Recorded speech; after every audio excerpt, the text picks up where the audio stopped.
Star హీరోలు తమ సినిమాల విషయంలో దాదాపు అన్ని నిర్ణయాలు వారివే ఉంటాయి. కొంతమంది హీరోలు స్క్రిప్టులో వేలు పెడతారు, మరికొందరు హీరోలు సినిమా మేకింగ్ లో చేతులు పెడతారు, మరికొంతమంది అయితే అన్ని విషయాల్లో దూరిపోతారు. అయితే పవన్ కళ్యాణ్ ఈ మూడో రకానికి చెందినవాడని పరిశ్రమలో గుసగుసలు వినిపిస్తున్నాయి. సర్దార్ గబ్బర్ సింగ్ సినిమాకు అయితే పవన్ తనే స్వయంగా కథ, స్క్రీన్ ప్లే అందించారు. దర్శకుడు బాబీ చేతిని తన చేత్తో పట్టుకుని నేరుగా చేయించారని అంటారు.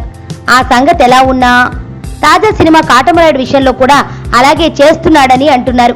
దర్శకుడు డాలీని అందుకే ఏరికోరి ఎంచుకున్నాడు. కానీ యూనిట్ వర్గాలు మాత్రం పవన్ ఈసారి వేలు పెట్టలేదని, తమిళ సినిమాని తెలుగులోకి మార్పులు చేర్పులు చేయడం వరకు మాత్రమే సలహాలు సూచనలు ఇచ్చాడని అంటున్నారు.